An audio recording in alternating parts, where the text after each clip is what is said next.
going to jump into how to use a striped pattern for doing cut and fold. With the stripe pattern, you have to fold the top back to form a little tab that's gonna hook onto the top of your book. And here I am, the first page of the project.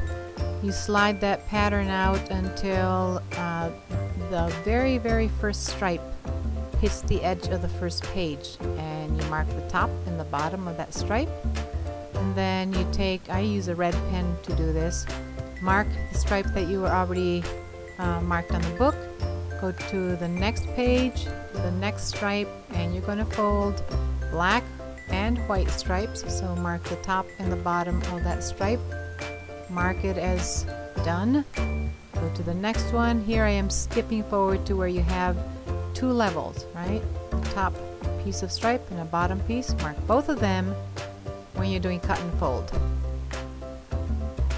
And you just keep doing that until you get to a section that has more than two sections, and you are basically just going to mark every single section of every single stripe when you're doing cut and fold, which is different from doing just a regular fold. Here we are where you've got three sections of stripe, a single stripe, but it's got three pieces. So I've marked off all three pieces on the page and indicate which stripe you've already done. Go on to the next one, and so on and so forth.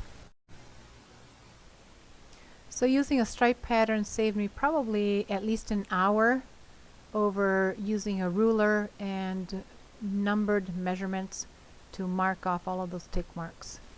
Now after you're done marking off the entire book, you're going to go back through the book beginning at the very first page that you marked and cut everything. And I used the end of the text on the page to mark off where I was going to cut to. Now you get to a page where it doesn't have any text, just draw a little line where the text would be approximately, and then cut to that line. Cutting and folding takes so much more time over just folding to the stripe pattern, so why even bother?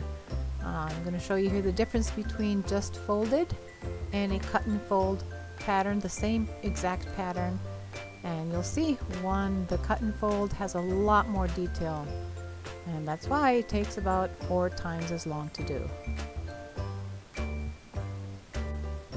The more detailed the pattern, the more cuts you're going to have to make, and each set of cuts is going to form a little tab. So for 2 cuts you have a tab that will be folded back. Every page is going to have an even number of cuts.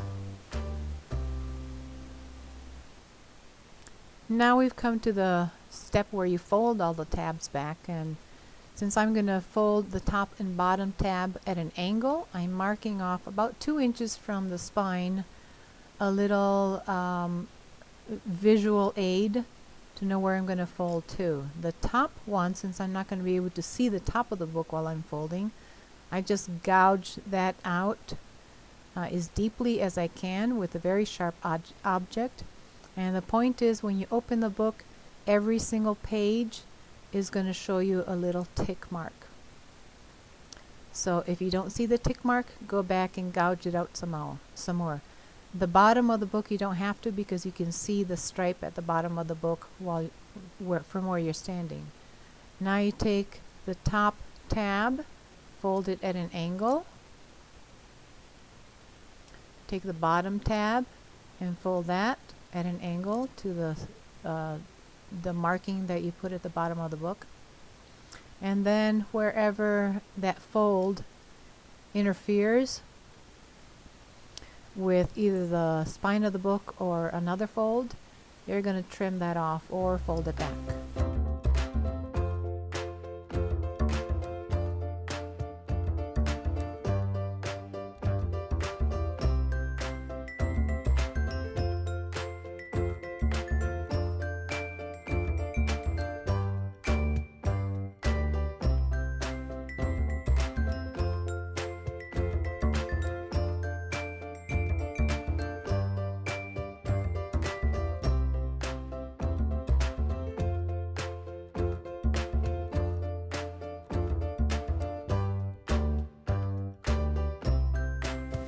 Now we've come to a part where we have more than one tab that needs to be left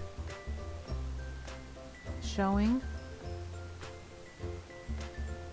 So you're going to fold the top tab, always fold the top and bottom tab back, and then every other tab you're going to fold straight back.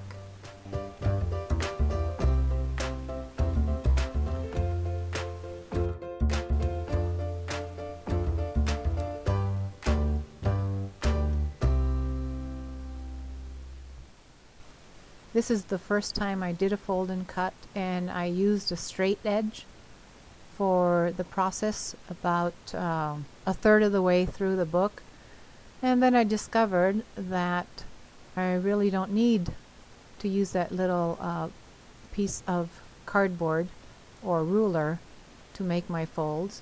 You can just do it free-handed, and once I discovered how to do that, the project went quite a bit faster.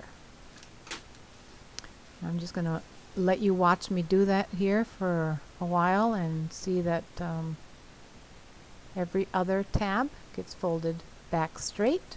The top and the bottom get folded at an angle and trimmed where it interferes with the look of the pattern. Angle, straight back, straight back, straight back, and angle. You don't have to. If you don't want to do the top and bottom at an angle, you can just fold those also straight back, and that would actually be a lot faster, and you also wouldn't have to be trimming anything or folding anything out of the way. There would be no interference whatsoever, and your pattern would look just fine. I just did this to compare it to the previous pattern that I had folded without cutting any pages.